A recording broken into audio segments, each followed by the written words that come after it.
ఎవరి నోట విన్నా అయోధ్య మాటే వినిపిస్తోంది. ప్రపంచంలో ఉన్న భారతీయులంతా అయోధ్యకు తరలి వచ్చేందుకు సిద్ధమవుతున్నారు. వారికి ఎర్రతివాచి పరిచేందుకు శ్రీరామ జన్మభూమి ట్రస్ట్ ప్రత్యేక ఏర్పాట్లు చేసింది. మొత్తం 6,000 మంది అతిథులను ఆహ్వానించగా వారిలో 100 మంది విదేశీ భారతీయ విశిష్ట ప్రముఖులు ఉన్నారు.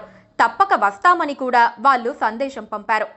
జనవరి 22 అయోధ్య రామాలయ ప్రారంభోత్సవానికి పలువురు విశిష్ట అతిథులను శ్రీరామ జన్మభూమి ట్రస్ట్ ఆహ్వానించింది. అందులో 100 మందికి పైగా విదేశీ అతిథులు కూడా రానున్నారు. అమెరికాలో ఉండే క్యాన్సర్ వైద్య నిపుణుడు డాక్టర్ భరత్ బారాయిని అధికారికంగా ఆహ్వానించారు. గుజరాత్ అల్లర్ల తర్వాత అమెరికా ప్రభుత్వం మోదీపై 10 ఏళ్ల నిషేధం విధించింది. 2014లో మోదీ ప్రధాని అయిన తర్వాత ఆ నిషేధాన్ని ఉపసంహరించుకునే విధంగా డాక్టర్ భరత్ బారాయ్ లాబీయింగ్ చేసి విజయవంతమయ్యారు. భారత వైతాళికులు ఎవరు అమెరికా వెళ్లినా బారాయ్ నివాసంలో బస చేస్తారు. అమెరికాలోని ఇండియానా రాష్ట్రంలో ఉండే నోకియా బెల్ ల్యాబ్స్కు చెందిన డాక్టర్ అభయ్ ఆస్థానా కూడా జనవరి 22న అయోధ్య రానున్నారు. ఆయన world Hindu council of America, విశ్వ హిందూ పరిషత్ ఆఫ్ అమెరికాకు కూడా అధ్యక్షుడిగా ఉన్నారు. నార్వే పార్లమెంటు సభ్యుడు హిమాన్షు గులాటీ కూడా వస్తున్నారు. ఆయన స్కాండినేవియా దేశాల్లో హిందూ సమాజానికి ప్రాతినిధ్యం వహిస్తున్నారు. న్యూజిలాండ్ హిందూ కౌన్సిల్ ప్రధాన కార్యదర్శి ప్రొఫెసర్ గుణ మురుగేషన్ను భారత ప్రభుత్వం ఆహ్వానించింది.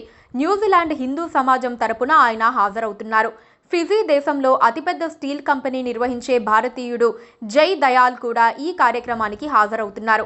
యూకేలో పనిచేసే హిందూ స్వయం సేవక్ సంఘ్ అధ్యక్షుడు ధీరజ్ బాయ్షా, జర్మనీలో ఉండే విహెచ్పి నాయకుడు రమేష్ బాయ్జాన్, ఆస్ట్రేలియా విహెచ్పి అధ్యక్షుడు సుబ్రహ్మణ్యం రామమూర్తి, ట్రినిడాడ్లోని చిన్మయ మిషన్ వ్యవస్థాపకుడు స్వామి ప్రకాశానందను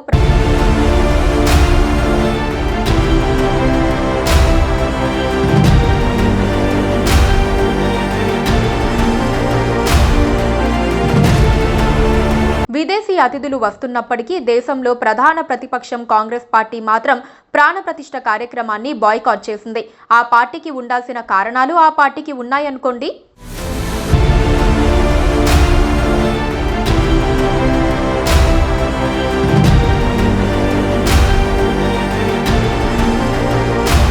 దేశంలోని పలువురు నాయకులు, పారిశ్రామికవేత్తలు, క్రీడాకారులు, సెలబ్రిటీలను జనవరి 22న జరిగే కార్యక్రమానికి ఆహ్వానించారు. శ్రీరామ జన్మభూమి తీర్థక్షేత్ర ట్రస్ట్ తరపున 6,000 ఆహ్వాన పత్రాలు ముద్రించి ముఖ్యమైన వ్యక్తులకు పంపారు. కాంగ్రెస్ మాజీ అధ్యక్షురాలు సోనియా గాంధీ ఈ ఆహ్వానం అందుకున్న వారిలో ఉన్నారు. ఒకప్పుడు ఎన్డీఏ పొత్తు భాగస్వామి, ప్రస్తుతం ఇండియా కూటమిలో ఉన్న బీహార్ సీఎం నితీష్ కుమార్ కూడా ఆహ్వానాన్ని అందుకున్నారు. మాజీ ప్రధాని మన్మోహన్ సింగ్ కు ప్రత్యేక ఆహ్వానం అందింది. కాంగ్రెస్ అధ్యక్షుడు మల్లికార్జున్ ఖర్గే, ఆ పార్టీ లోక్సభ పక్ష నేత అధీర్ రంజన్ చౌదరి, మాజీ ప్రధాని దేవేగౌడ సహా పలువురిని పిలిచారు. క్రీడాకారులు విరాట్ కోహ్లీ, సచిన్ టెండూల్కర్ను ప్రత్యేకంగా ఆహ్వానించారు.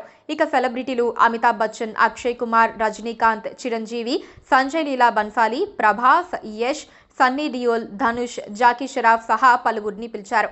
ఆహ్వానాలు అందుకున్న వారిలో పారిశ్రామికవేత్తలు ముఖేష్ అంబానీ, అనిల్ అంబానీ, గౌతమ్ అంబానీ, రతన్ టాటా ఉన్నారు.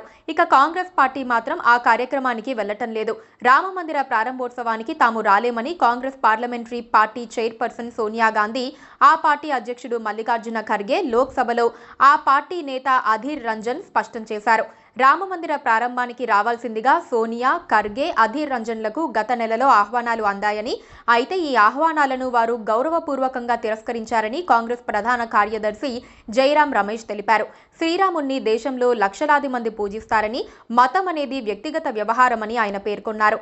కానీ బీజేపీ, ఆర్ఎస్ఎస్ రామ మందిరాన్ని ఎప్పుడో ఒక రాజకీయ ప్రాజెక్టుగా మార్చాయన్నారు.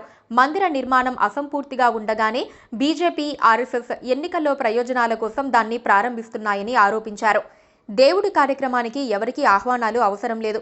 ఓ బృహత్తర ఆధ్యాత్మిక కార్యక్రమం జరుగుతుందంటే వెళ్లాలన్న కోరిక కలగటం సహజమే. నిజానికి అయోధ్య రావటానికి కాంగ్రెస్ వెనకాడుతోందన్న అభిప్రాయం ఉంది. మోదీ పరపతి మరింతగా పెరిగిపోతోందన్న భయంతో ఆ పార్టీ కుంటి సాకులు చెప్పి దూరంగా ఉంటోంది. దేశ ప్రజలందరూ ఎదురు చూస్తోన్న ప్రాణప్రతిష్ఠ కార్యక్రమాన్ని బాయ్కాట్ చేయటం ద్వారా తానే రాజకీయాలు చేస్తోందన్న అభిప్రాయం కలిగిస్తోంది.